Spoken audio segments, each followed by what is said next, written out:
Mga bagay na mahirap ipaliwanag. Mga pangyayaring bubulabog sa iyong kaisipan. At karanasang hindi malilimutan. Ako po si Kuya Chico. At ngayong gabi ay sama-sama nating pakinggan ang mga kwento ng kababalaghan dito sa Halloween special ng Drive Me Crazy. The Spooky Edition. Spooky. Yun lang, bye! Good evening, everybody. Ito na naman tayo sa panahon na kung saan magkakatakutan na naman. It's the time of the year once again. At ito ay tradisyon na sa programang ito, no? Sa mga sumusubaybay na taon-taon, alam nyo na. You know the drill. This is it, pansit. So, kung ikaw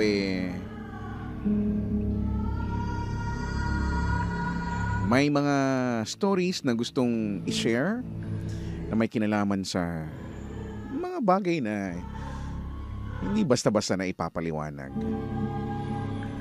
please feel free to share it, no? Sa aking page, no, which is Kuya Chico, capital K sa Kuya at capital din yung unang letter C sa Chico dahil walang letter K sa pangalan ko dahil ma-arty ako. I-PM nyo na lang ako para mas mabilis, no? Or pwede kang tumawag mamaya, no? I'll be opening the lines para kung gusto mo mag-share ng spooky story. Pwede po yan sa 872-12429 or 7001-7949. Magandang gabi po sa lahat ng mga nasa kabahayan ngayon. Lalo na yung mga walang kasama dyan.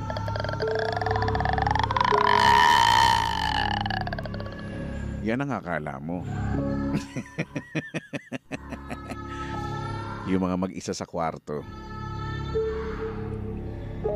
Yan din ang akala mo. Malay mo, meron palang nakahiga sa ilalim ng kama mo. Natatakot na. Natatakot na siya. Pagkakataon nyo na para umihi, no? Mag number 1 o mag number 2. Kasi baka mamaya, hindi mo na magawa.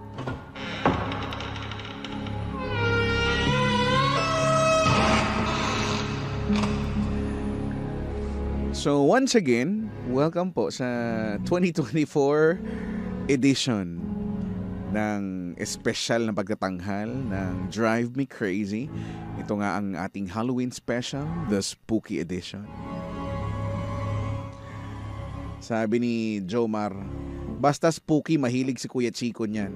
Ay, hindi talaga. Hindi talaga.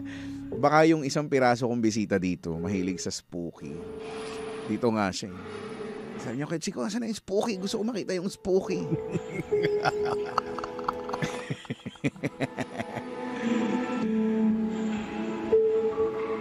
Sabi ni Rosie, Kuya Chico, may nakapasan sa balikat mo. Hindi naman ako natatakot.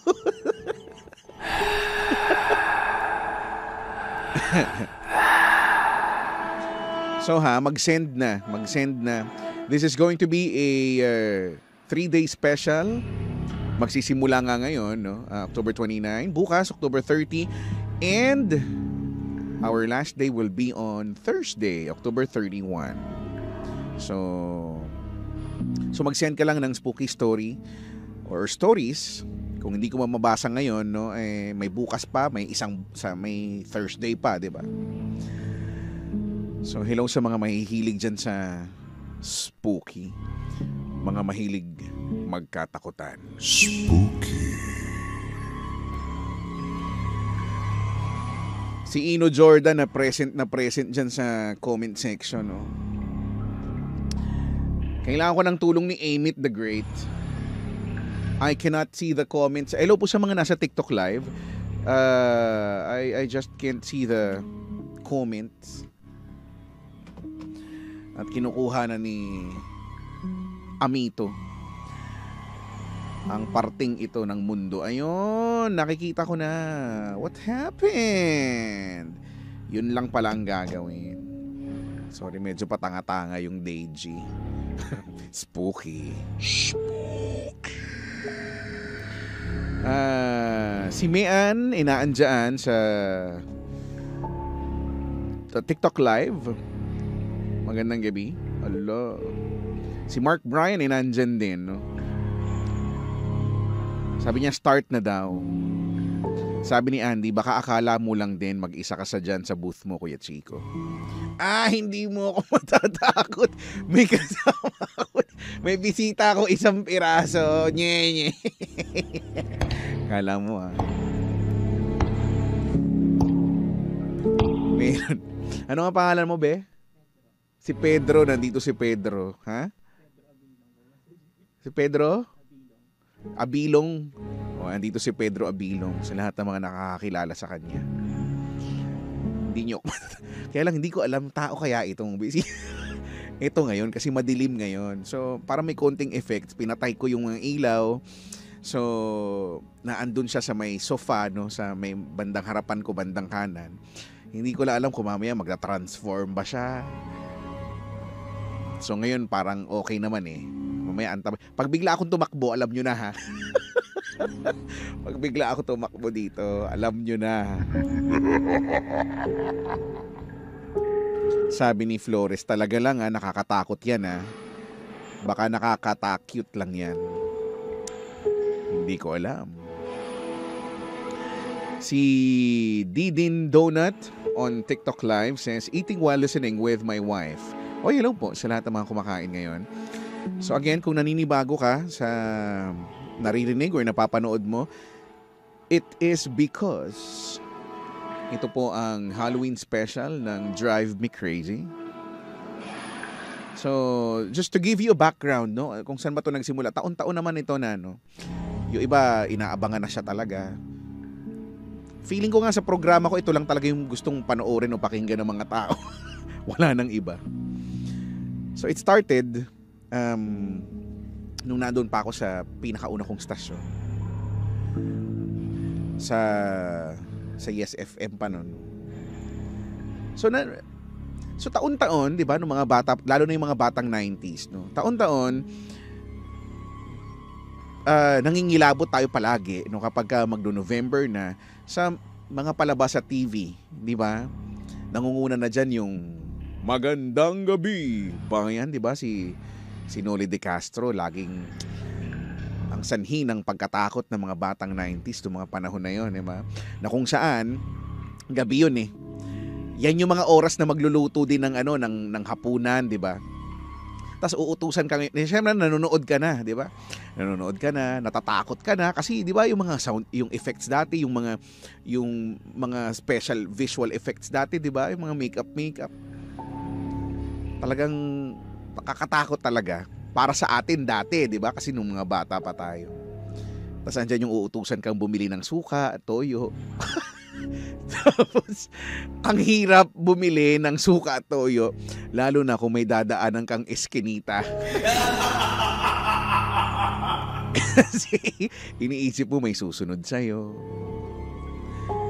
So, yeah. Sabi ko nun, nung nagkaroon na ako naging DJ na ako. Naging DJ na ako at nagkaroon na ng sariling programa. I thought, ba't hindi natin gawin sa radyo, di ba? Kung sa TV pala, taon-taon may Halloween special, so dapat sa radyo din meron. So, doon na siya nagsimula, no? Sinubukan ko siya na walang paalam sa boss. Spooky yun. Ginawa ko lang ng walang paalam. Hanggang sa, ayun naman, okay naman siya.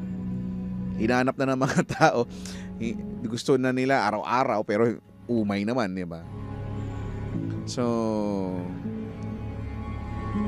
naging ano na siya, naging taon-taon, no? Kada may Halloween special yung mga sa TV, sinasabayan ko sa radyo. At doon siya nag-umpisa. So again, kung meron kayong spooky stories, please, i-send mo na sa akin, no? Yung page ko, Kuya Chico, no? Capital K, capital din yung unang letter C. Ayusin mo naman yung kwento mo, ha? Okay. Sabi ito, please extend po. Grabe. First day pa lang. Chill ka lang dyan. Ano naman ito? 3 days naman ito. Hanggang 31 naman tayo.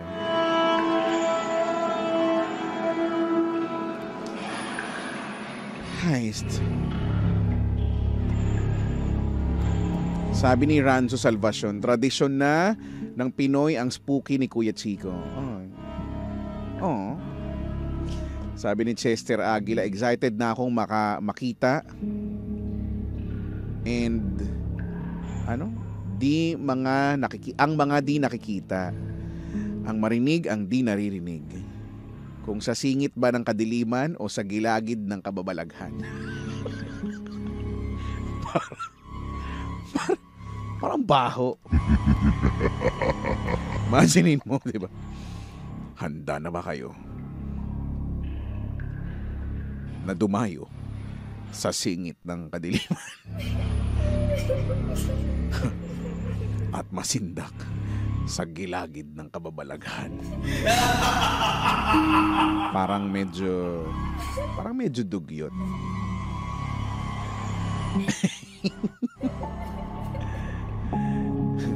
Sabi ni Iggy Dre, baka yung bisita mo mag-transform na Undin. Kaya nga, may ako siya tinitignan baka kasi mamaya, ngayon pangiti-ngiti siya baka kasi mamaya bigla na lang mag-iba ng anyo ito.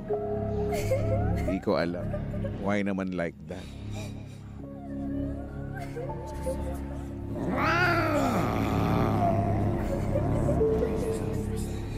So, yun lang naman talaga. Itong Halloween special para lang naman talaga makiuso.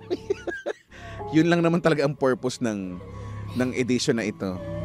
Tsaka para breather lang kasi 'di ba taon-taon, buong taon naman pare-pareho naman yung ginagawa, 'di ba? So, breather lang. Masabi maiba lang. Stories ha. Spooky stories. I-send nyo na yan. Sabi ni Ino Jordan, no, na may collab kami niyan.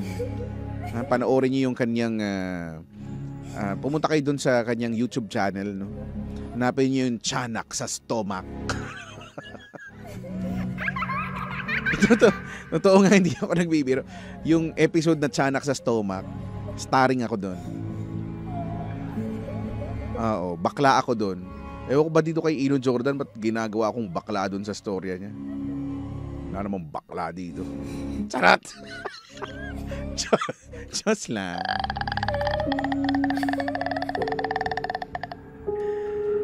Ay, nako. Thank you so much. And if you like my more songs, please make sure to subscribe if you want to see the next video. Sabi ni Stefan, ang tropa kong si Lauren G mahilig sa spooky. Siya ba talaga ang mahilig sa spooky? Sabi ni Kois Ryan, no.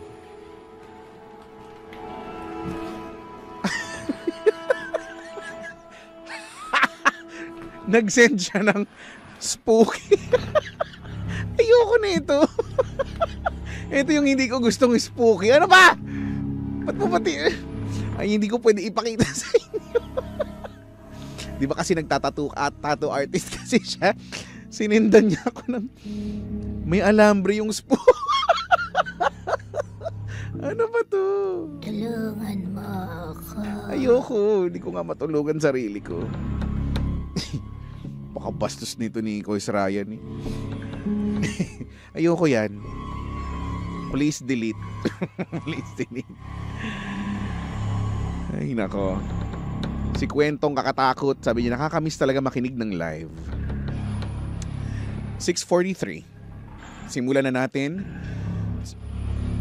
ang day 1 ng special edition ng Drive Me Crazy, ang Spooky Edition. simulan na natin with our first story for tonight. Spooky.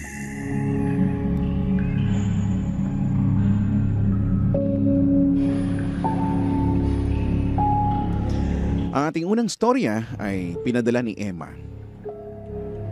At ang sabi niya, "Konnichiwa, Kuya Chicks. Emma here. Sa 5 taon kong paninirahan dito sa Japan, hindi rin ako nakaligtas sa mga karanasang paranormal. Kaya gusto ko lang i-share ito. Hindi to mga nakakatakot talaga na as in, pero kung kayo nasa lugar ko, makakaramdam ka rin siguro ng konting kilabot."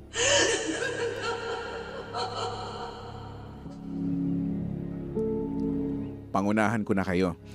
Hindi naman siya super nakakatakot. Iba't ibang karanasan pero sa iisang lugar lang nangyari. Dito sa pangalawang apartment na nilipatan ko. Common na dito sa Japan ang mga lumang building ng mga apartment. Nililinis lang talaga nila yan. Nilalagyan ng wallpaper, then mukha na ulit bagong gawa. Itong apartment building namin is 2 palapag lang at nasa 2nd floor ako. Sa unang taong paninirahan ko dito sa lugar na ito, sa Tochigi, ay may kasama pa ako noon, si Carla. Pero this year lang siya umalis. At solo ko na ang apartment. Nagsimula tong issue ko last year. Summer vacation namin dito, buwan ng July. May event kami noon sa school. Long story short, nung naglilipat kami ng mga gamit, ay natapilok ako, Kuya Chicks. Kung tutuusin, hindi siya ganun kalala eh. Kasi in a week, nakalakad na ulit agad ako. Hindi gaya nung college days ko na parehong paa din, na disgrasya, napilipit yun, 1 buwang recovery bago na ilakad ko ng maayos. After ng 1 buwan mula nung natapilok ako, nakakaramdam pa rin ako ng pananakit sa paang natapilok. Inisip ko na baka hindi pa talaga totally healed. Kaya, tiniis ko lang. Tamang massage lang ako, minsan konting stretching. Nananakit talaga siya kapag masyado akong matagal nakatayo o naglakad ng malayo. Pagsapit ng November, autumn season yon. Simula na lumamig ang weather dito. Dumalas ang pananakit niya. Pinatignan ko sa doktor, pina-x-ray, pero walang makitang problema. Intact naman daw ang buto. Kaya niresetahan ako ng pain reliever. Pero, hindi talaga siya tuluyang nawala. Kumbaga, kumakalma, umaayos, pero bumabalik pa rin.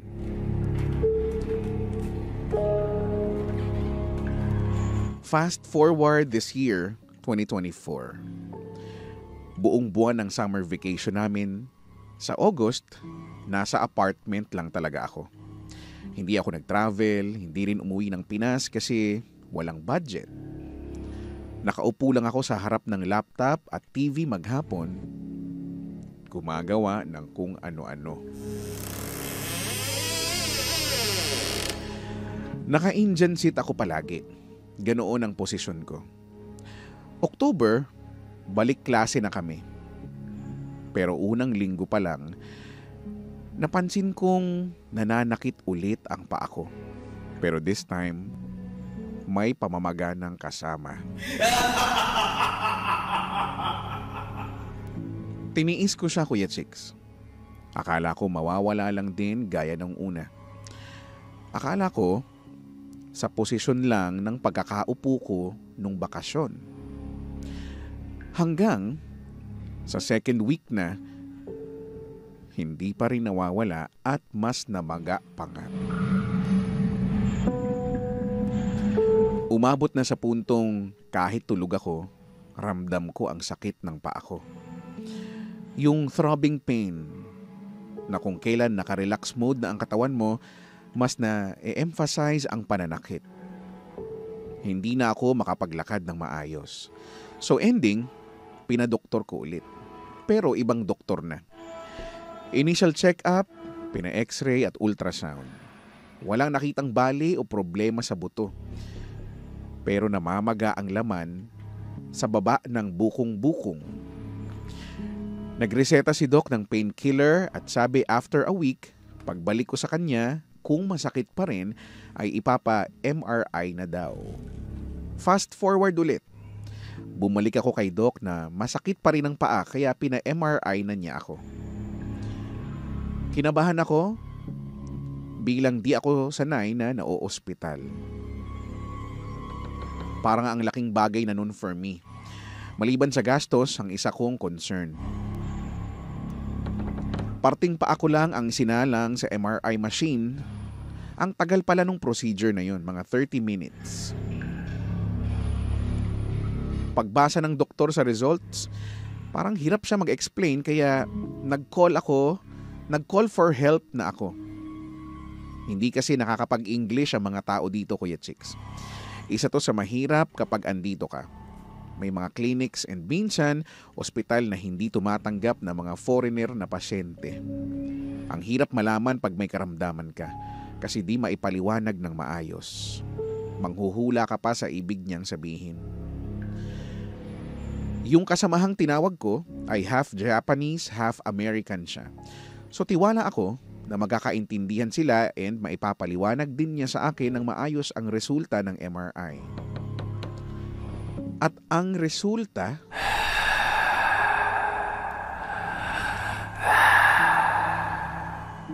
hindi malaman ng doktor kung bakit daw nananakit. Wala daw siyang makitang problema sa buto or muscles. Yung pamamaga parang form of liquid sa loob. Wala siyang maisuggest na surgery kasi wala naman talagang dapat tignan sa loob. Kasi nga, okay ang bones and muscles as per result. Imagine, Kuya Chicks, sa kalituhan at pagtataka ko, kasi pati doktor walang makitang problema. At bilang exposed ako sa paranormal dahil sa kakapakinig ko ng mga horror narration nila Kira at iba pang mga channel at sa yearly spooky Halloween segment mo, may awareness ako sa mga problemang pangkalusugan na hindi nagagamot ng doktor. Naichika ko kina mama ang kalagayan ko. Sabay sabi niya na yung pinsan daw niya ay napag-alaman niyang nanggagamot na daw ngayon. Nag-chat pala si mama sa pinsan niya at sila na mismo ang tumawag sa akin. Ngayon at kinausap ako ni Ate DC. Video call kami. Sinabi niyang pagpantayin ko raw ang dalawang palad ko. Ipagtabi ko daw. Yung guhit sa may ibaba ng pinky finger dapat ay pantay kapag pinagtabi. Nakita ko na hindi pantay yung hinliliit ko. Ang sabi niya may nanggagambala nga raw. Tinignan niya ang buong apartment ko. Nilibot ko ang view ng camera. Nung madako sa isang parte, ang sabi niya, ipaling ko raw further sa right side ko. Tapos, nagtanong siya kung anong meron doon sa bandang yon ng kwarto ko. Ang sabi ko naman ay salamin.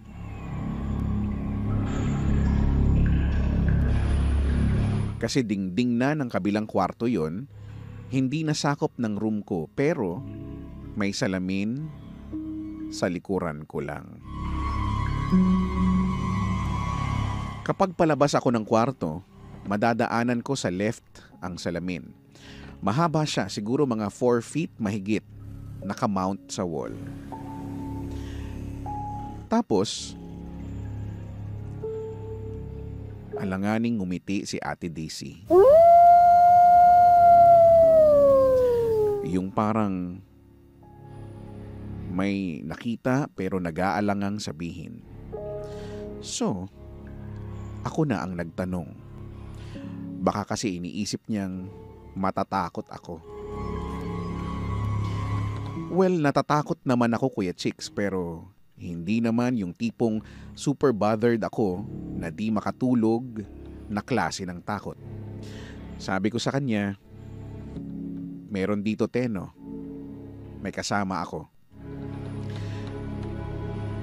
Tumangulang siya at sabay sabing, oo, maitim na nilalang. Singkit siya. So malamang, andyan na yan bago pa kayo dumating. At may kinalaman siya sa pananakit ng paa mo.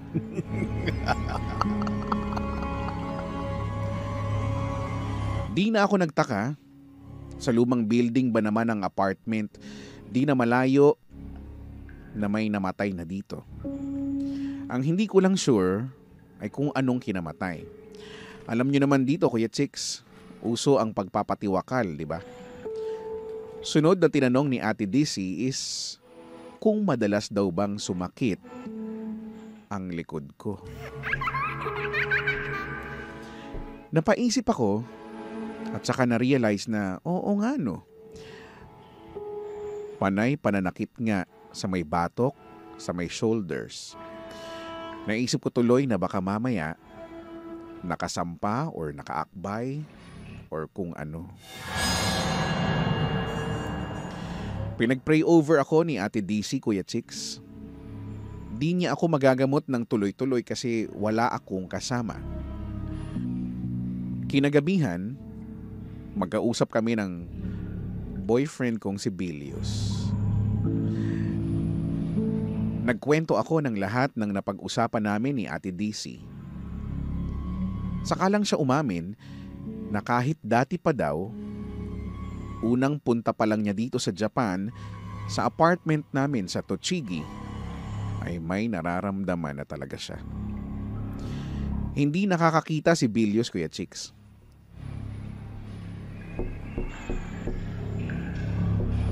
Hindi inborn ang pagkawala ng paningin niya. Yung naranasan naman niya dito, unang pasok pa lang niya sa apartment, ay hindi raw maganda ang feeling niya sa kwarto. Mabigat daw at halatang may something na hindi niya ma-explain. Since visually impaired nga siya, enhanced ang other senses niya. So, mas ramdam niya ang presence ng entity. Dito sa Japan, ang average household ng apartment is magkahiwalay ng paliguan at ang kubeta. Kada lalabas siya ng shower room, nasa right niya ang pinto ng kubeta at sa left ang hallway. Ilang beses niyang inakalang nasa tabi niya lang ako o yung roommate ko kasi feel niya ang presence ng isang tao or kung ano man sa left side niya. Tinatawag pa nga niya ang pangalan ni roommate kaso walang sumasagot. Naririnig niya nag-uusap kami ni Carla sa loob ng kwartong tulugan. Nagmamadali na siyang magpunas at magbihis. Paglakad niya papuntang kwarto namin, nararamdaman niyang lumilipat din ang pwesto ang nilalang na nararamdaman niya. Ramdam niya ang parang hangin pag may dumadaan malapit sa'yo. Another incident, wala na si roommate at nakauwi na ng Pinas si Bilius.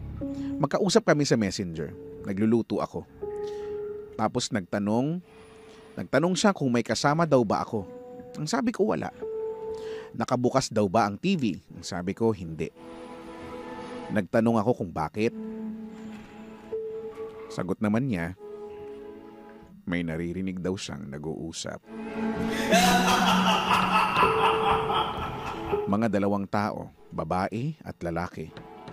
Para daw nag-aaway or nagsasagutan. Pero hindi niya naiintindihan ang salita. Para daw kasing muffled pero malapit lang daw sa akin. Ilang beses nangyari ang ganitong eksena, Kuya Chicks. Minsan 3 ang naririnig niyang nag-uusap. Pero ako, walang naririnig mismo.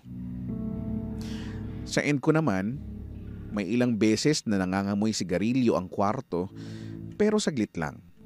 Imposibleng mapasukan ng usok ang kwarto ko kasi palaging sarado ang bintana. And ang mga kapitbahay ko, hindi naninigarilyo. Madalas, sa labas lang, lalo na pag winter kasi sobrang lamig.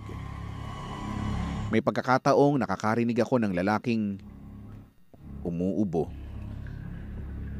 Pagtingin ko, sa parking lot sa labas, walang isang sasakyang nakapark. So meaning, walang laman lahat ang apartment. Huwag kang lilingon. Huwag kang lilingon. Yung apartment pala namin, isang buong kwarto na may inner kwarto kung saan ang tulugan namin.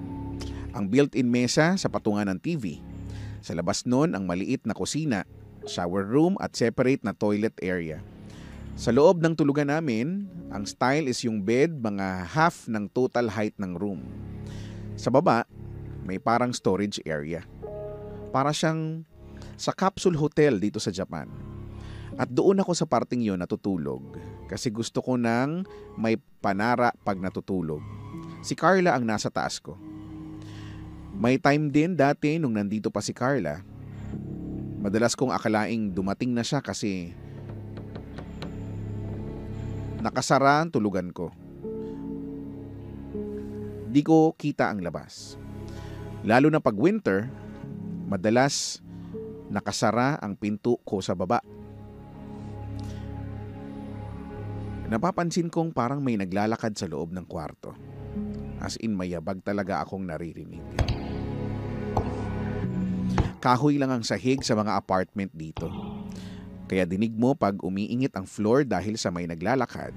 Pero pagtingin ko naman, di pa pala dumadating si Carla. Sa shower room naman, may built-in ofuro, kami or bathtub. May isang pagkakataong inakala kong nakauwi na si Carla. Kasi nakita kong may dumaan sa may pinto. Parang figura ng tao. Ang pinto kasi ng shower room ay parang frosted glass. Pero plastic siya. Then bifold ang style. So kahit nakasara, pag may dumaan sa labas, kita ang figura ng kung sino. Sumigaw pa nga ako ng, "Be, gagamit ka ba ng shower? Saglit na lang ako, matatapos na.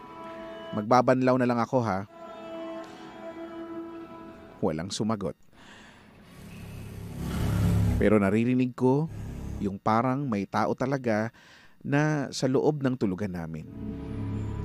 Kasi yung paglapag ng bag at gamit ay nadidinig ko. Kaya confident talaga ako noon na naandun si Carla. Hindi siya yung tipong tunog na mula sa mga katabing kwarto kasi malakas. Inisip ko lang, baka naka-headset si Akla kaya hindi ako narinig. Itong ganitong eksena pala, Kuya Chicks, is nangyari din dati sa dati naming apartment sa Chiba. So balik tayo dun sa kwento ko sa paa, Kuya Chicks. Si Bilius na very concerned sa akin ay nagkonsulta sa isang manggagamot. Naging guest ng Cool Pals yung si Ate G. Nagpa-online consultation kami. Hiningi ang picture ko, full name. Tapos ito ang isa sa reply niya ang nakakuha ng atensyon ko. Ang sabi niya, lalaki, nakabarong, singkit na multo. Nakita ko nasa salamin na malaki. Nadadaanan niya. Ito pala yung dahilan nung pinagpapaling na ni Ate DC ang camera sa likuran ko, bandang salamin na yon. Sa salamin pala nakatira. At nung time na magkausap kami, dumaan daw sa likuran ko. papasok pala yun sa salamin. Nung pagkabasa ko sa parting lalaki sa salamin ay biglang nagtayuan ang lahat ng balahibo ko sa katawan. Promise Kuya Chicks, wala akong binanggit na kahit ano kay Ate G about sa pinagdaanan ko. Pero yun daw ang lumabas sa tawas. Nakakapangilabot. Ang nagtugma ang nakita nila ni Ate DC at Ate G tungkol doon sa lalaking singkit. Nga pala yung paa ko hindi na ulit nanakit after ma-pray over ni Ate DC. Wala na yung pagkagising ko ay parang literal na pinipilipit ang paa ko sa sakit. Palagi ko talaga kayong pinapakinggan sa tsipa kada dating ko sa apartment para good vibes lang ang bubungad sa akin at di ko masyadong maramdaman ang presensya sa paligid. Kahit paulit-ulit na episodes na naririnig ko. Pahabol ko lang, kagabi lang ito, October 28. Nakahiga ako sa bed ng padapa pero ang ulo ko paharap sa wall sa right side. Sa kabilang side ko, andun ang tissue na naka-plastic. Yung huhugutin lang. Naka-headset ang right ear ko pero dinig na dinig ko talaga yung tunog ng plastic. Parang may humuhugot ng tissue doon sa plastic. Dahan-dahan kong tinanggal ang earpiece. Nawala bigla ang tunog. Pero naabutan ko pa at dinig ko talaga galing sa may kabilang side. Pero paglingon ko, wala naman. At hindi rin nagalaw ang tissue sa tingin ko. Pasensya na Kuya Chicks at sa mga listeners kung masyadong mahaba. Ay, hindi naman. Hindi naman. Sino mo nagsabing mahaba? Charot. Sa ngayon, minimal lang pagpaparamdam na lang. Pero meron pa rin. Ingat sa lahat and salamat sa pagbasa. More power sa programa. God bless sa ating lahat. Emma ng Tochigi, Japan. Spooky. Sabi ni Noan, ang ikli nga eh.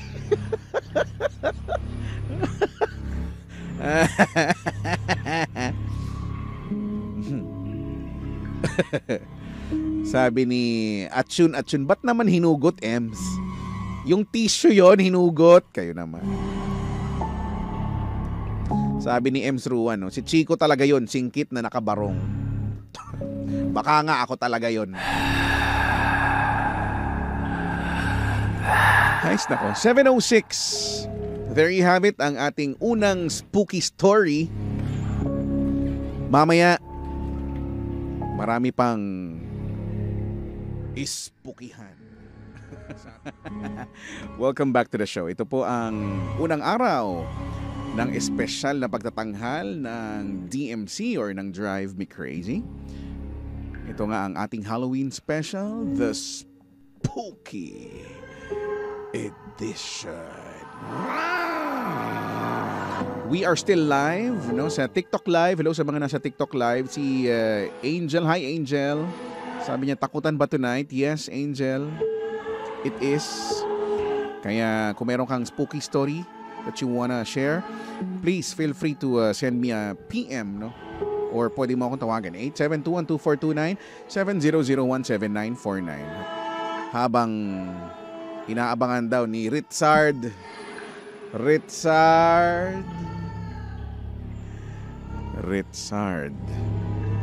nakikinig daw sila ni Casey. Nasaan ba kayo ngayon? Kayo lang bang magkasama dyan?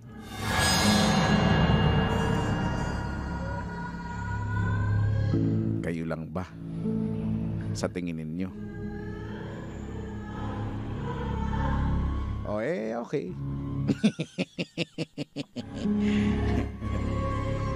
Sabi ni Melvin, update sa kasama mo Kuya Chico. So far, tao pa naman siya, guys. Okay pa naman. Hindi pa, ngumingiti pa rin siya, hindi pa rin siya nagtatransform into undin or any creature for that matter.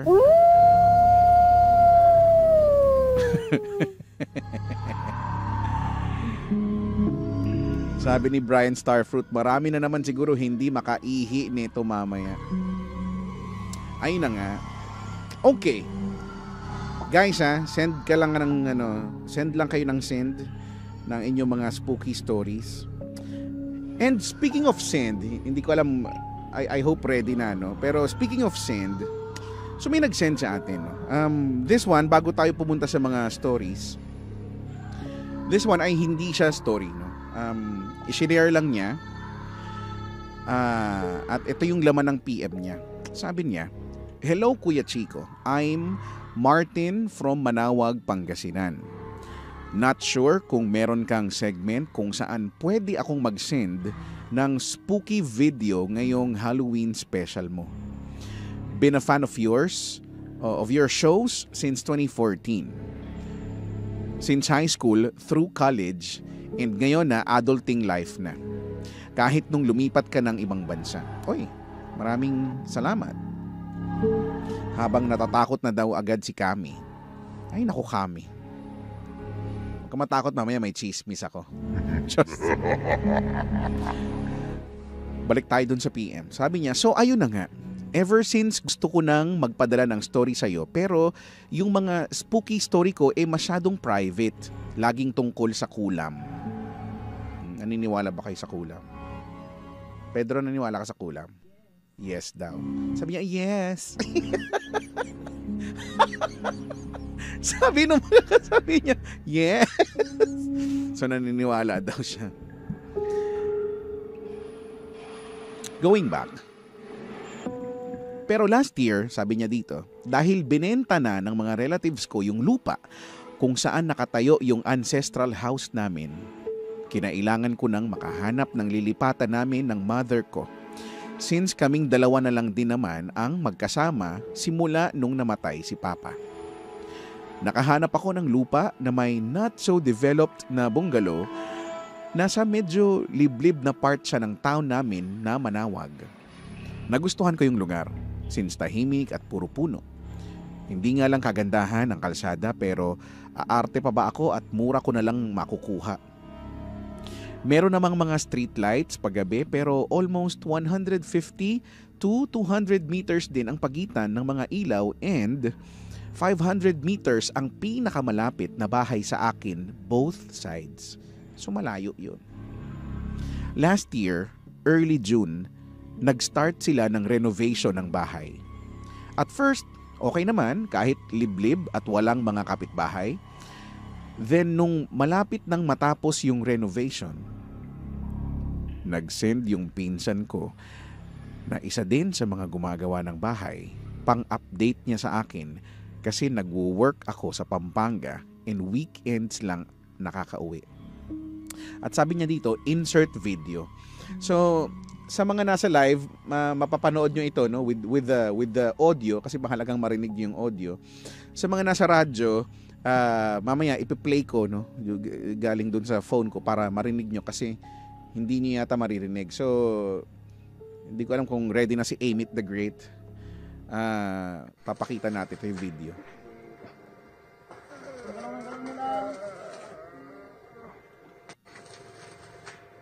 Yun. So, maikli lang siya. Narinig nyo ba? Yan, nag-repeat na yata. May napansin ba kayo sa video?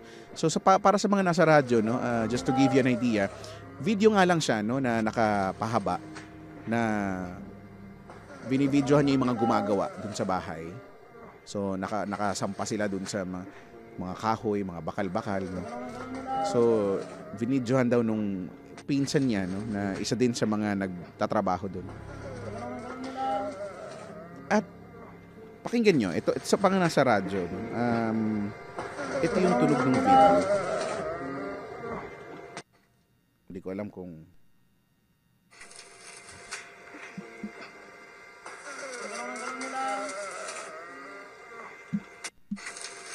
ulitin natin.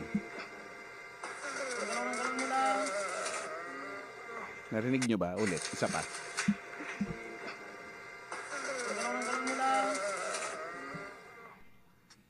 Narinig nyo? Sa mga nasa TikTok, hindi yata, ewan ko, hindi ba nila makikita yun? Hindi yata eh. But anyway, so, yun yung tunog ng video.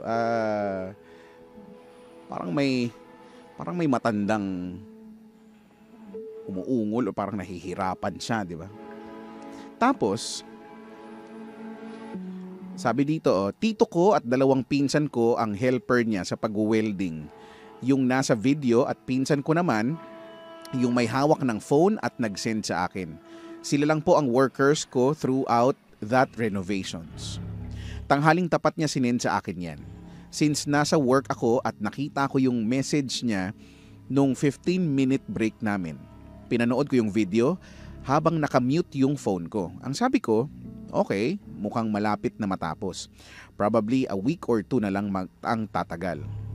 Fast forward, kinagabihan, pag uwi ko ng boarding house, naalala ko ulit yung video at pinanood ko na with audio. At doon ko palang narinig yung matanda, quote-unquote matanda, na parang nahihirapan. Hindi ko sinasabi na tama yung hinala ko. Masyadong malinaw yung audio para maging glitch sa video ng messenger. Attached din sa message na to yung conversation namin ng pinsan ko after ko marinig yung audio. Siya kasi yung tagabantay ng bahay paggabi dahil maraming materials na pwedeng mawala. February this year, hindi, pakita na muna natin yung, andyan ba yun, Meet? Pakita natin yung convo. Ito yung convo. Yan yung pinakataas. Ano yun? Ano yung tunog sa dulo? Play mo. Ano po? Play mo. Play ko na, ano po? Yung parang matanda sa tunog. Tapos sabi ng kausap na tunog ng, pagkatapos magsalita ni Tikboy, di ko alam kuya. Sige. Di ko alam kung sino yun. Sige. Yun lang. Wag muna natin pag-usapan yan, kuya. So natakot siya. Wala nang kasunod. Natakot siya. Natakot yung pinsan niya. Wag na daw munang pag-usapan. Duwag. Charot lang. Tapos karugtong nito, February this year, nung nakauwi ako, since pinayagan kaming mag-work from home. Since then, wala naman din akong naranasan na katatakutan sa bahay ko. Naniniwala ako sa paranormal ever since, pero nasa isip-isip ko, kung sa tingin ko hindi naman mapanakit, hindi ko kailangang matakot. Sorry na at mahaba na yung video, pero PS, mahaba ba yun? Thank you at naging DJ ka. I've been through a lot and isa ka sa reason kung ba't kaya ko pa ding ngumiti at tumawa despite na mga pinagdaanan ko. Ano ba yun? Baka mag-cry ako dito. Baka mag-cry. Spooky nga. Di ba dapat nakakatakot to? Bakit naman tayo nagdadramahan? Ano ba? Handa naman akong sumama sa iyo. Spooky. Spooky. Ay, nako.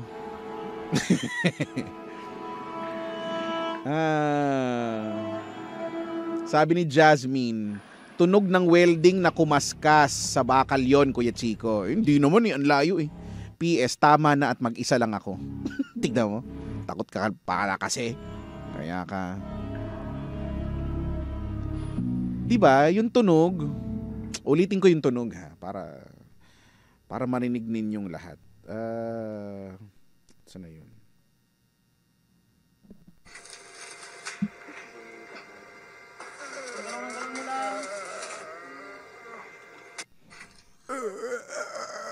Parang gano'n.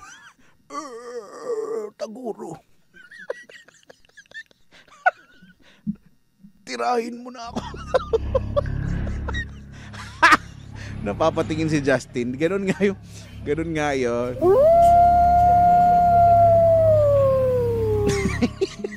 Sabi ni JR, tunog daw yun pag matigas yung yung jerbox. Bastusin. Wag nga. Halloween nga, spooky nga dapat. Parang naman mga tibang tong mga nakakainis naman.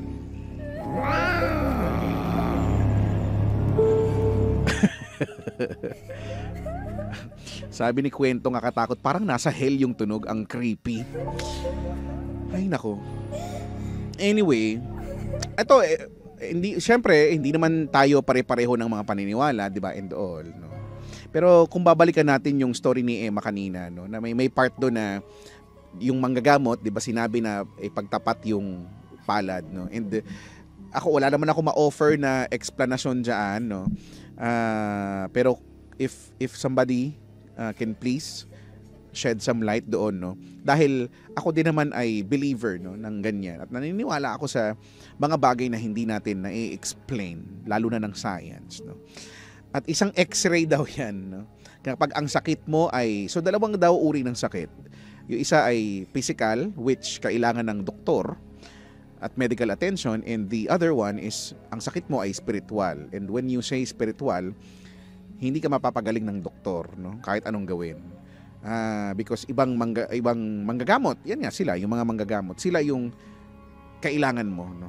Para matulungan ka dyan. At isa daw paraan, pagka whenever you feel na there is something, no, gumagambala sa'yo, may nararamdaman ka na parang hindi ma-explain, isa daw yun sa pwede mong gawin. Tama yun, yung pagtatapatin mo, yung guhit, di ba, yung guhit dun sa may hinliit. Yan. So, pagtapatin mo siya. So, kailangan tapat-tapat yan. So, yan. Tapat-tapat siyang ganyan. Tapos, tignan mo, kung yung dulo ng hiniliit mo ay pantay. So, pag pantay, sige nga, yung bisita ko nga dito sa Pedro, gawin mo nga. Hindi mo makita kasi madilim. So, pantayin mo daw yan. So, pag pinantay mo yan, so, dapat pantay yung daliri mo. Unless, siguro, pinanganak ka talagang, hindi pantay yan. I don't know kung meron. So kapag daw yung kanan, yung right. Kapag daw yung kanan ang mas mahaba, ibig sabihin ang gumagambala daw sa iyo ay tao. Tao, 'di ba? Pwedeng may kumukulam sa iyo, ganyan, basta tao siya. Pag kaliwa naman, so mga pwedeng spirito or mga elemento, no? Yun daw yung sabi. So again, wala naman akong ma-offer na explanation dyan, pero yan yung usual na sinasabi, di ba? Sabi, kailangan pala pantay yung guhit. Yes, kailangan pantay yung guhit. Patingin nga ng guhit mo. Pwede ko bang makita yung guhit?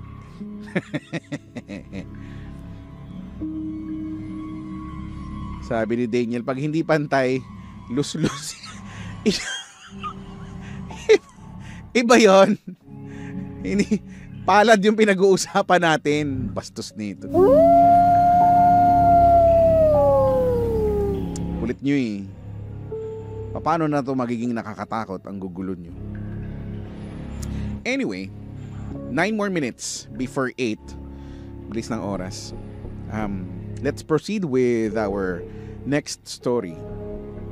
Ito naman ay pinadala ni Nina. Hindi na to ganun kahaba. At ito ang kanyang spooky story. Spooky. Hi Kuya Chico, gusto ko lang i-share yung aking experience. Madalas akong sleep paralysis. Pero itong ikikwento ko, ito yung pinaka-creepy sa lahat.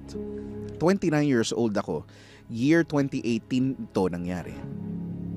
Sabi nga ng mga matatanda, kapag nakakita ka daw ng multo at napapikit ka sa takot at nagdasal, siguraduhin mo daw na galing sa puso mo yung pagdadasal. Dahil kung hindi, ay sasabayan ka nito. Ganon yung nangyari sa akin. 2 beses ko ito naranasan at tandang-tanda ko yung itsura ng babaeng nasa panaginip ko. Isang gabi, bagong panganak ako noon, siguro mga 1 buwan na. Nung gabing yun, pinahele ko muna yung baby ko sa mama ko kasi gusto ko lang makabawi ng tulog. Pagkapikit ko, nakatulog na rin ako agad. At sa panaginip ko, may isang babaeng maputi. Singkit ang mga mata niya. Masungit ang itsura. Payat, itim at mahaba ang kanyang buhok. Nakatingin yung babae sa akin. Sobrang takot na takot ako dahil alam kong hindi siya normal. Ramdam na ramdam ko yung takot ko sa panaginip ko. Hanggang sa napapikit na lang ako at nagdasal, Our Father who art in heaven. Nang biglang tumabi yung babae sa akin at sinabayan niya akong magdasal, Hallowed be thy name. Di ko makalimutan yung boses niya. Malaki ang boses nito at nakakakilabot. Yung parang boses ng isang demonyo. At ginising na ako ni Mama dahil binabangungot nga raw ako. Di pa doon nagtatapos, Kuya Chico, dahil nakita ko ulit siya sa panaginip ko. At ganon na ganon pa rin yung nangyari. Mula noon, di ko na kinuwento yung experience na yon dahil ayoko nang siyang ma-encounter ulit. Salamat, Kuya Chico. Happy Halloween. God bless. Tulungan mo ako. Spooky. Spooky! Spooky. Sabi ni Nelson Baring, ayoko na. Hindi, gusto mo pa. Anong ayaw-ayaw?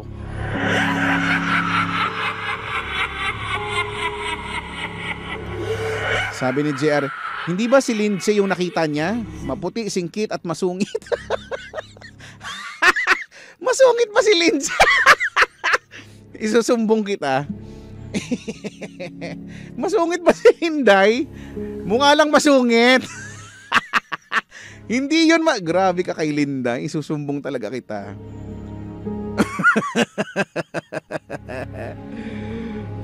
Hindi siya yun. Grabe ka naman.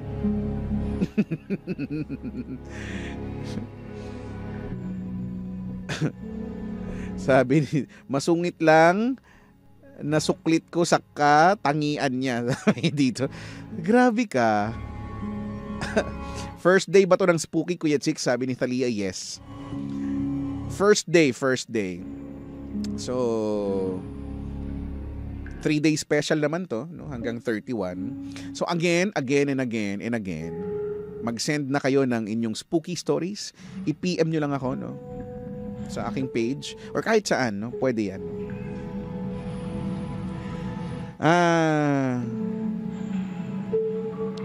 Sabi ni Brian Carlo, parang yung sa UST nagdasal yung babae tapos sinabayan siya ng multo.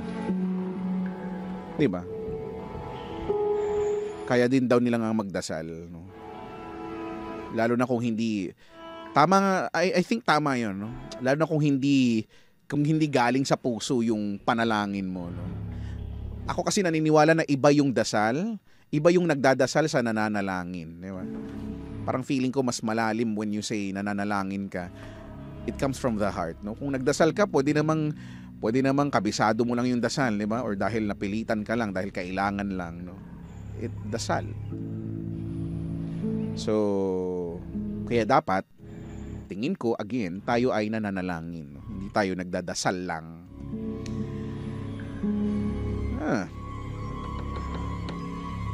Sabi ni Lynette, kailangan freestyle para di ka masabayan. Pag ikaw minus ka, madami kang minus. Ano? Freestyle eh.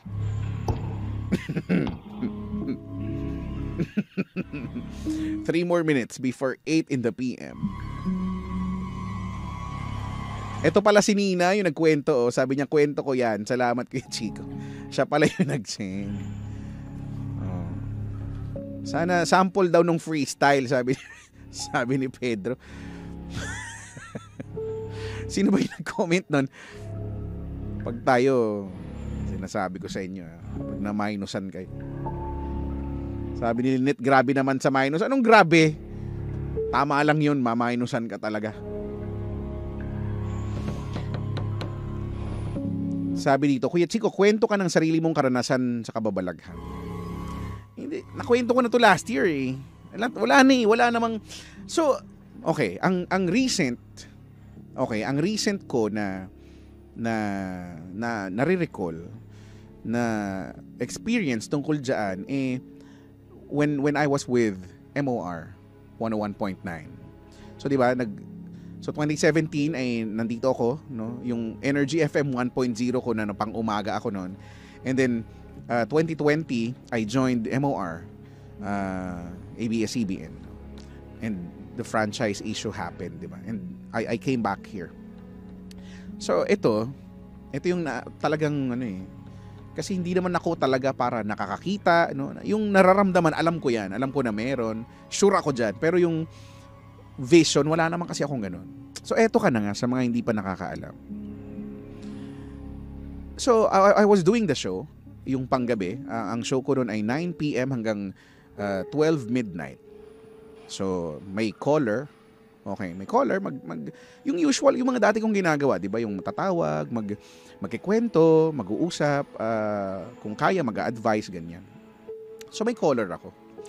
Yung itsura nung booth doon, so ito, no? Kunyari, ito na yan. Ito na yung console. Sa likod ko, pader na yan. Tapos, mahaba siya. Pahaba yung radio booth doon sa MOR.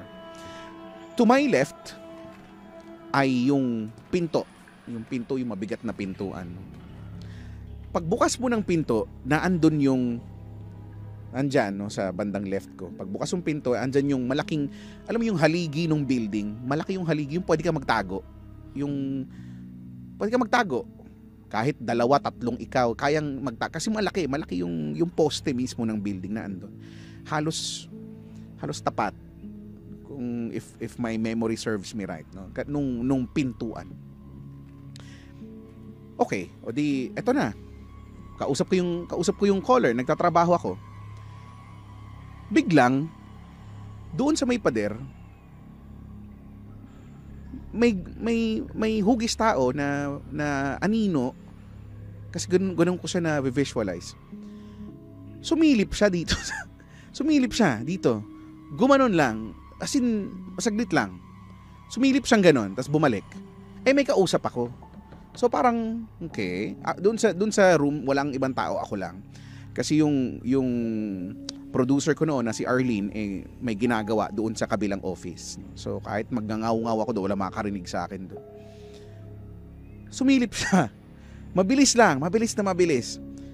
Okay, edi ko lang pinansin, 'di ba? Tapos nawala na sa isip ko kasi nga nagtatrabaho naman ako, may iba akong ginagawa. Nagplay na ako ng song, commercial na, no? I was doing the logs, no? Nilalagay ko yung oras, kung anong oras nagplay yung mga commercial and all. Umulit na naman. Sa kabilang side naman. Sumilip siya sa kabilang side, nung una yung kanan, tapos pangalawa sa kaliwa. So sabi ko, hindi na ako namamalikmata kasi pangalawang beses na nangyari. Hindi man ako gutom, hindi man ako pagod. Okay naman ako. So, ewan ko, pumangalawa siya ng silip, no? Tapos ikinuwento ko ngayon, nung hindi na ako nakatiis, tinawag ko na si Arlene. Sabi ko, Arlene, samahan mo nga ako dito. kasi talaga, kahit magsisisigaw ka doon, wala talaga makakarinig sa'yo. Tinawagan ko siya, tapos kinuwento ko sa kanya, tapos tinatawanan lang nila ako. Ikinuwento ko na sa iba kong mga kasama doon. And they said na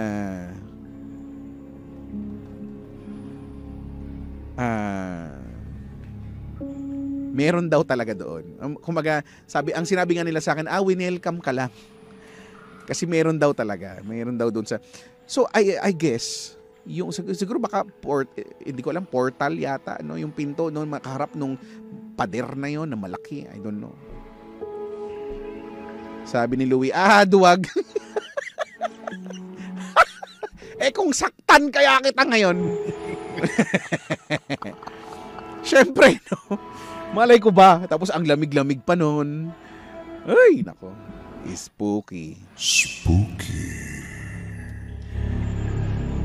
Ay, nako. Sabi dito ni Arnulfo, creepy pero kung tumatlo pa, sana tinampal mo na.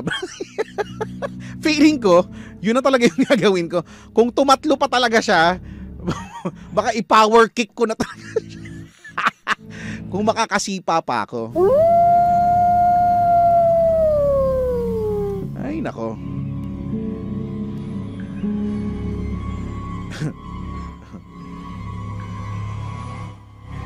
Well, deep well, papel, oh well. Sabi ni Chico Calzado, baka gusto magpabati, baka nga. Sabi ni Mark Francis, di ka ba nanigas nun? Hinipo ko, hindi.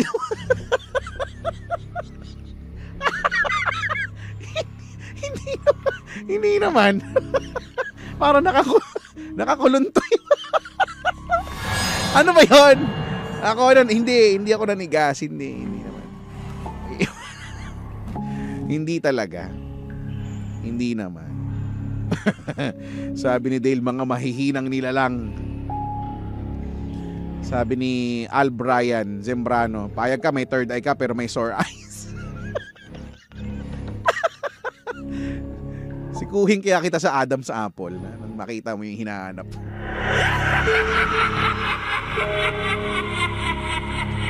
Ay, nako.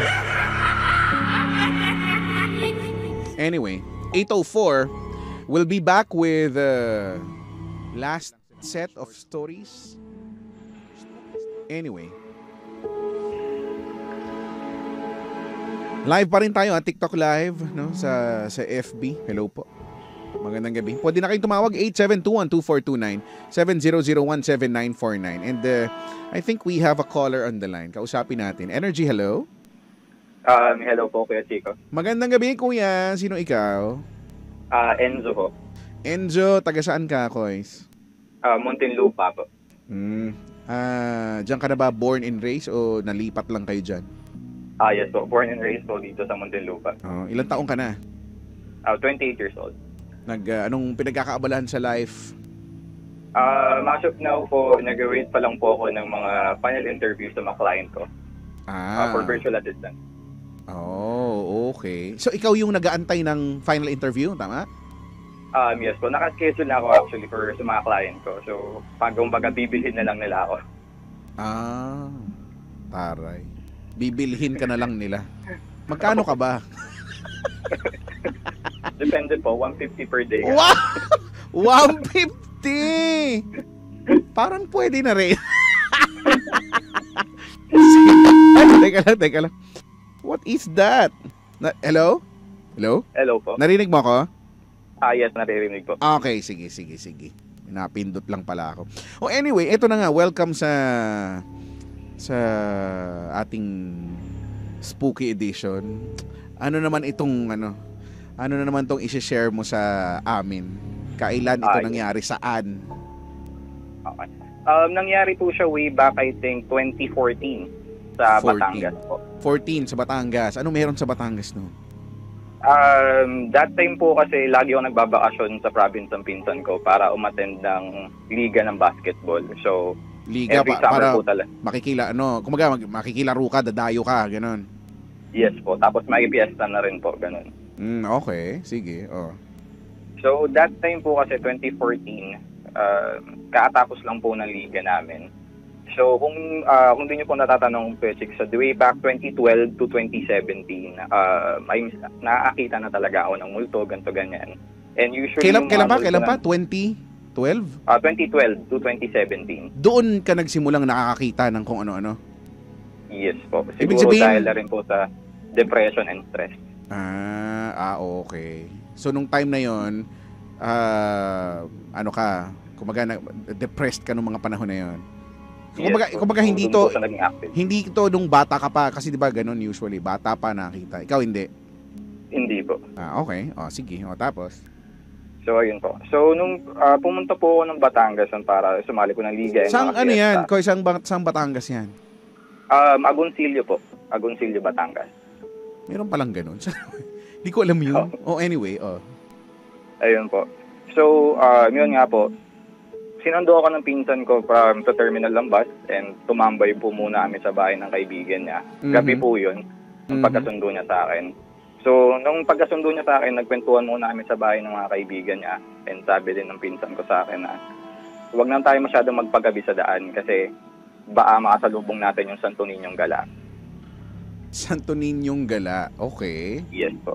So, after ng pagkasabi sa akin ng pinsan ko, tinawanan ko lang siya. Sabi ko, ito naman, kakapunta ko lang dito, tatakutin mo kaagad ako. Ayun yung pagkakasabi ko sa kanya that time. So, Okay. fast forward po dun sa liga, 10 p.m. ng gabi, natapos po yung liga namin. And, yes po. Tapos, natapos yung 10 p.m. ng gabi, and since tapos na nga yung liga namin, so parang sumakit yung sikmura ko and madjejebis ako. Sabi ko mag-CR muna ako. Sabi ko sa pinsan ko, mauna na ako sa bahay kasi CCR ako. Eh, yung CR po kasi nila sa probinsya is nakahiwalay po sa bahay, nakalayo. Sa labas, Yes po. yung usual, okay. Tapos yung CR po na yon is katapat po nun is poso. Ayun yung poso po ng bahay dun sa pinsan ko. Eh, at that time po, sira yung poso nila. Okay. So, ginawa ko, bago po na CR, kumuha muna ako ng timba para mag-igib dun sa may kapitbahay nila na poso.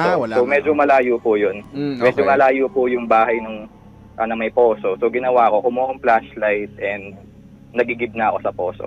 So, yung poso na yun, Kuya Chico, yung tapat nun is, yung may harang siya na palayan, tapos may kawayan. Okay. That time, madilim na talaga kasi mga tulog na yung mga tao dun. And yung ilaw ko lang po dun is yung flashlight po na dala ko. So habang nagigigib po ako, nagulat ako, may bata sa likod ko. Sabi ko, Ano sabi Kaya Pembar yan? parang kung gano'n. Hindi gano'n? So, naglalaad lang siya sa tabi ko. Nag-iikot-ikot siya. Sabi ko, Be, umuwi ka na, gabi na, madilim dito.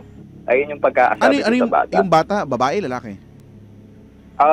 Batang lalaki po siya na nakasando lang. Okay, Nakasando lang po siya. So, habang nag-iigib ako, nung sinabihan ko na siya umuwi na, nagulat na lang po ako habang nililipat ko na yung timba ko. Nandun na po siya sa may loob ng palayan. Doon sa may loob mismo ng harang ng kawayan, doon sa may palayan. So, nagulat ako. Kasi, 10 p.m. ng gabi, papasok yung batang ganun kaliit na parang 5 years old, doon mismo sa may palayan, tapos ang dilim. Okay. So, nagulat ako. Pagtingin ko sa kanya, nakatayo lang po siya doon, may hawak siyang saklay. Sabi ko, anong ginagawa mo dyan? Umuwi Saklay? ka na. Opo, saklay. Okay. Sabi ko, anong ginagawa mo dyan? Umuwi ka na, gabi na. Tapos nung inilawan ko po siya, pagtingin ko po sa mukha niya, para po talaga, Santo Niño po talaga yung itsura niya. Kung ano yung itsura ng Santo Niño sa bahay, ganun po yung itsura niya, pero nakangiti sa akin. Ooh. After po nun, nagulat ako, parang nag-stop ako for 5 seconds. Tinitigan ko lang po siya. After po nun, tumakbo na po ako pa uwi. Pero habang tumatakbo po ako, So nawala na yung jebs mo, hindi ka na naka-jebs. hindi na po. Umurong. Ako po. Oo. So habang tumatakbo po ako dun sa may pen, sa may kawayan po, tumatakbo din po siya. Tumatakbo din siya kasabay ko. Okay. Sabi, habang tumatakbo siya dun sa may loob po ng palayan, naririnig ko po siyang tumatawa na habang umahabol sa akin. So, ang ginawa ko po nun, nagkulong po ako sa kwarto that time. Pero, simula 10 p.m. hanggang 12, naririnig ko pa rin na may tumatawa. Pero hindi mo na, ko sa may labas. pero hindi mo na siya nakikita. Nakita ko pa po sa isang beses, naglaad po doon siya sa may likod ng bintana namin. Kasi yung bintana po nung pinsan ko sa tapat nun is mga kawayan po. Okay. Habang tumatawa po siya, pagsilip ko ng bintana, nakikita ko pa rin po siya naglalakad doon.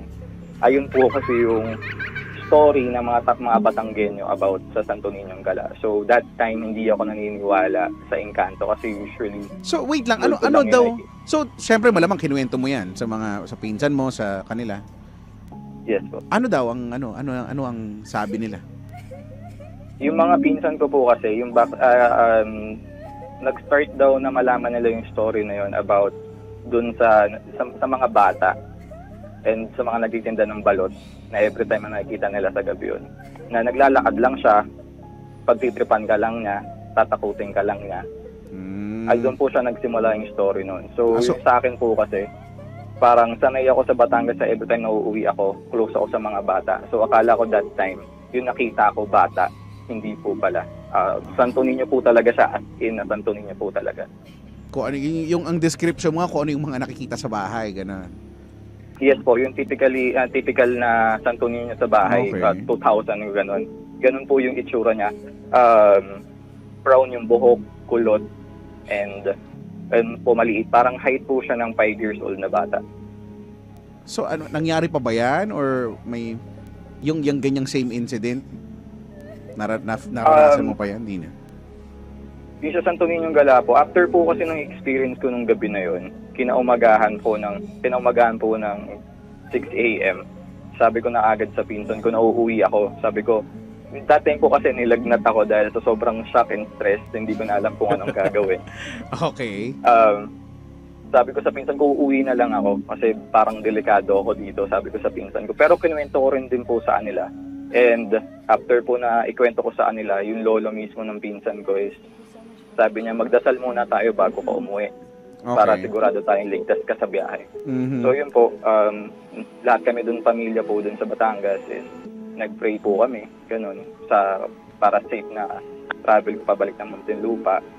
And ayun po, after po ng 2014 na experience ko sa Batangas, parang hindi na po ulit ako bumalik. So bumalik lang kami doon this year para bisitahin yung mga pinsan ko. Bumalik ka this year. Wala namang nangyari. Wala naman po kasi di na rin po kami nagpagabi and nagkaya na rin po ako umuwi. Wala duwag. Woo, duwag. Duwag, hindi gano'n ang tao. Uulitin mo dapat kasi gano'n ang tao inuulit kung ano yung na-experience. Ano kaya to? Mali, Enzo. Ulitin mo, tapos tawag ka ulit kasi may bukas pa naman, tsaka may 31 pa. Balitaan mo kami ngayon. Kung lumaki na ba yung bata. Saka na po siguro ulit. Hindi. Wala. In fairness, it's so spooky. Spooky. Ay, ikaw naman, baka lang naman gusto makipaglaro, Enzo. Masyado ka naman. Hindi ko po gusto yung laro na. Nakakatakot po yung laro na gusto niya. Gusto mo tayo na lang maglaro? Hindi, bola kasi basketball, 'di ba? Basketball pre, 'di ba, pre? Kanya po nasabi. Kaya nga, hindi nga mag-basketball tayo, pre. Point guard ako, pre. may pino-point ako sa guard. Charot. Ay nako. Wag ganyan po yan, hindi ko alam kung saan ka nakatira. Pag mo ako pupuntahan, baka may iba akong magawa. Sige na. Ay, maraming salamat sa pag-share, Enzo, ha. Okay, thanks, bye.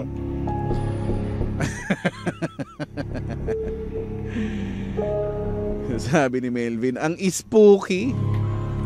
9 minutes before 9.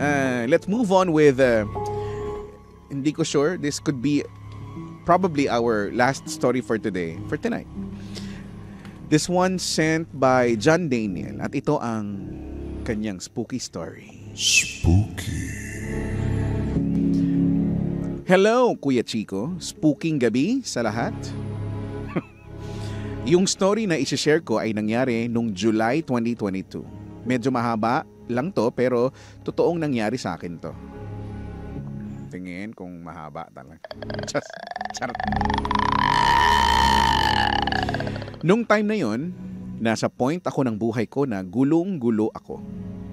Di ko sure kung masaya pa ba ako sa family, relationship sa girlfriend ko noon, na wife ko na ngayon, at sa general na takbo ng buhay ko. Then, yung pinsan ko na lagi kong kasama o karamay kapag may mga sama ng loob na kailangan mapagkwentuhan, nagtanong kung gusto ko daw ba magmotor, gala lang. Kasi ayun yung stress reliever namin magpinsan kapag may pinagdadaanan. Tapos, bumiyahe kami around 12:30 a.m. Nung una, ang napagkasunduan namin ay biyaheng kung saan lang mapadpad. Walang matinong plano ng itinerary. So, galing kami ng San Pedro, then Binyan, tapos bala ko sana magtagaytay pero napaisip ako, what if dalawin ko yung puntod ng tatay ko? So imbes na lumiko sa Balibago paakyat ng Tagaytay via Silang, diretso kami Kabuyaw, then Kalamba. Nagtanong pinsan ko kung saan kami pupunta. Expected niya na kasi na magtatagaytay kami. Ang sagot ko, may bibisitahin lang tayo. FYI lang, Di kasi kami close ng tatay ko. Di kasi namin siya nakasama nung pinagbubuntis o nung pinanganak ako kasi ayaw ng family ng mama ko sa kanya. Then, 2008 namatay siya. After niya mailibing, di ko na siya binisita. Tapos si mama naman, OFW sa UAE for many years. Hanggang ngayon, nandun pa din siya. E di ayun na nga. Gulong-gulo na ako nung time na yon. Wala na nga akong paki noon kung madeds ako sa biyahe noon. Kaso kasama ko pinsan ko. So sa isip ko, parang pamamaalam na yung pagbisita ko sa kanya. E di nakarating kami ng Municipal Cemetery sa Calamba around 2:20 AM na. Yung pinsan ko di naman matatakutin, pero sabi niya sa akin ayaw daw niyang pumasok. Ako na lang pumasok kasi parang hindi siya panatag sa vibes nung trip ko. Ako naman, since imu-imuhan ng peg, pumasok ako ng solo. Then, nung sa gate pa lang, parang pinipigilan na ako ng katawan kong pumasok. After ilang hakbang, ang bigat ng paa ko na parang naglalakad sa shallow water sa tabing dagat.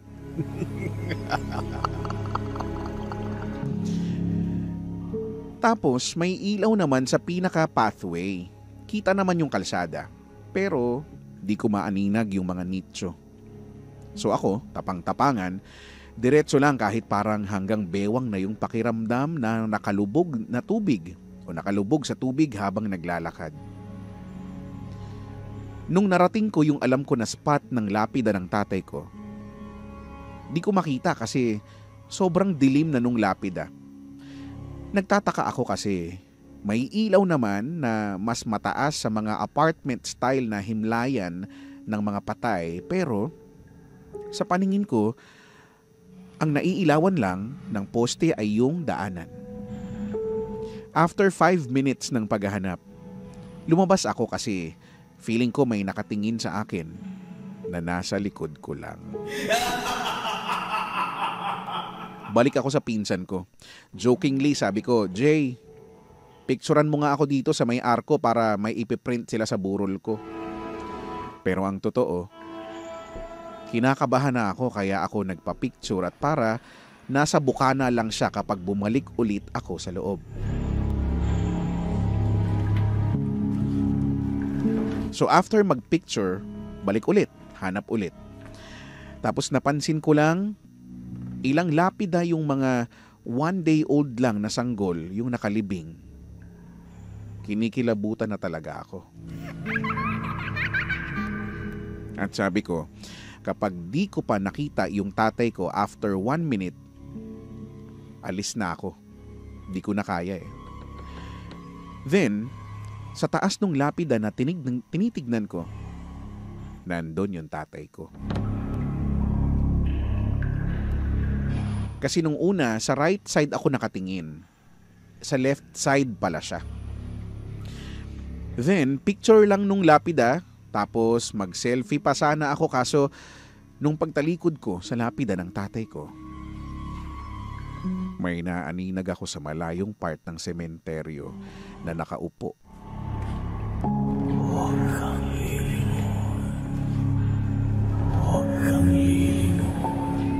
So dali-dali akong lumabas kasi baka pagalitan ako kasi 2 AM ako nasa sementeryo. Tapos, habang palabas ako, kinilibutan ako kasi na-realize ko na yung upuan niya may lapida doon sa part na yon kasi galing ako doon kanina. E di sabi ko sa pinsan ko, uwi na tayo. Baka magalit na sila dito eh. Tapos di pa kami nakakalayo.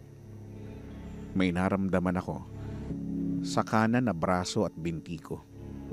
Mabigat. Na parang may nakabitin at parang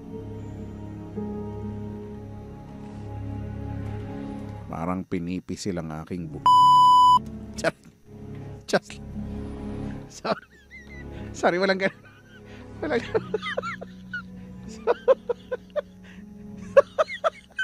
Spooky. Spooky.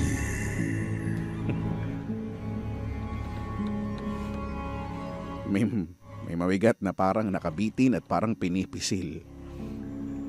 Tapos, wala pang 1 minute, sabi ko, Jay, may nararamdaman ka? Sabi niya, oo. Ay, in love na ako sa'yo. Sorry, mali. Mali yung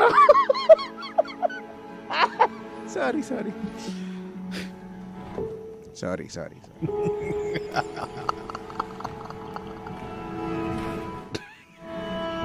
Sabi ko, Jay, may nararamdaman ka?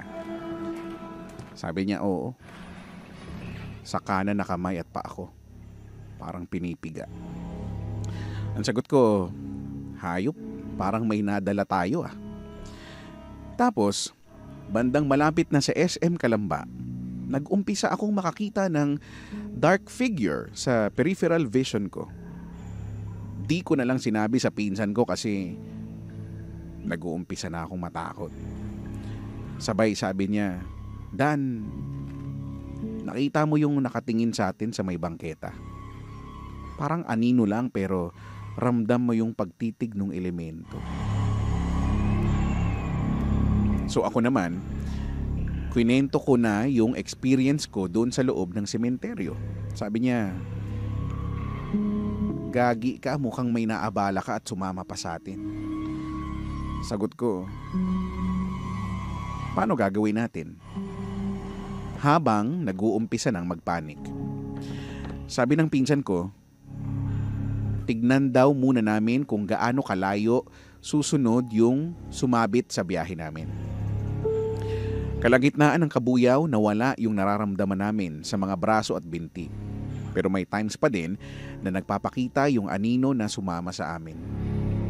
Hanggang sa San Pedro, may naaaninag pa din ako pero yung pinsan ko, wala nang nakikita at nararamdaman.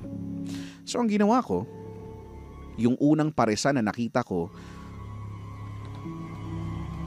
nag-amo kami. Sorry. Mali. Sorry. Hindi sila nag-amok. Yung unang paresan na nakita ko, kumain muna kami doon. Okay naman na hanggang makauwi kami. Kinabukasan nga lang, sobrang sakit ng katawan namin.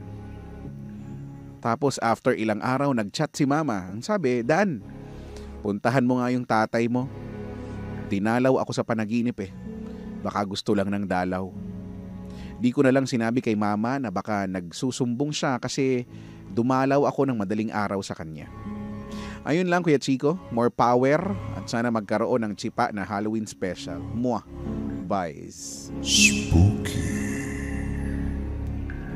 It's so sabi dito ni Rinspiration, yung intrusive thoughts na nalo kay Kuya Chicks. May intrusive thoughts. hindi ko napigilan. Aroy.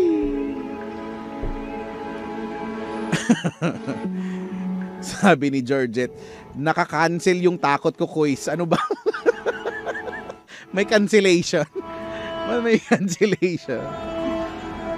Ay, aroy.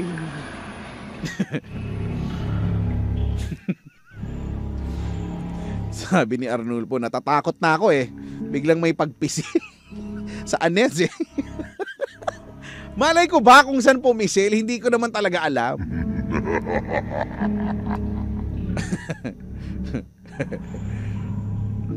Sabi ni Lons, biglang bumigat ka ng braso at hita sabay dakot. Sarap. Ang sarap! Tulungan mo ako. No! Ay, nako.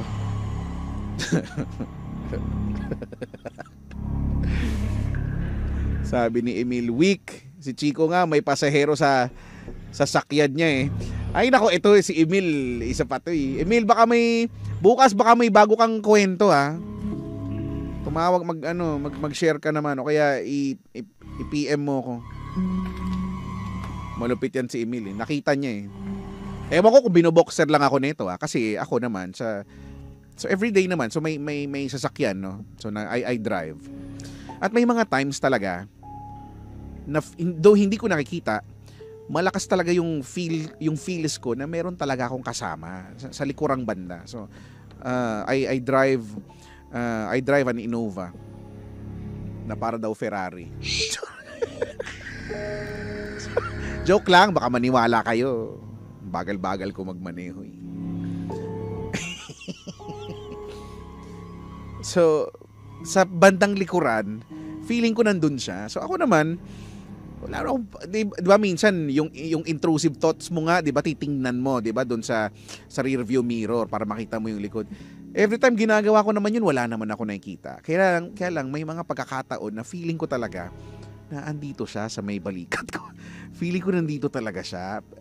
Sa part na yun, hindi na ako lumilingon sa hindi na talaga ako lumilingon kasi parang sa utak ko na lang kung ano-ano pinagsasabi ko, hindi ko pwedeng sabihin live on air kasi hindi siya radio friendly na mga words. Spooky. Pero feeling ko talaga. Tsaka ewan ko. Ako naman as long as kung yun kung naniniwala kayo doon sa sinasabi gabay, di kung gabay ko, di okay, di ba? Basta na-felt ko siya. Na-felt ko siya. Paminsan. Ewan ko mamaya. Mag-isa lang naman ako nagmamaneho. Wala na, sanay na ako. Okay na.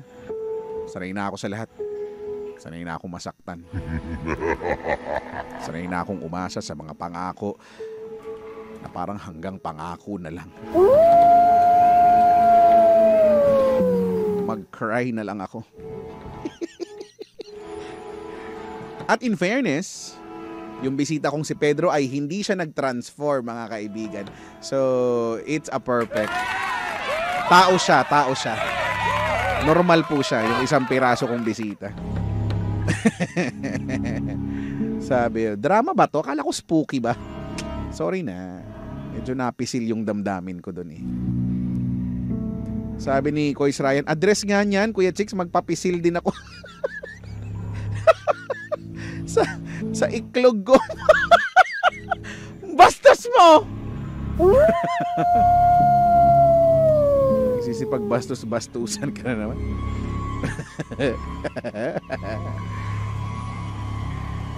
Ay, nako. Sabi ni Jacob, totoo daw yung high spirit guardian natin, pero hindi daw sila angels. Galing to sa Lesser Key of Solomon na book.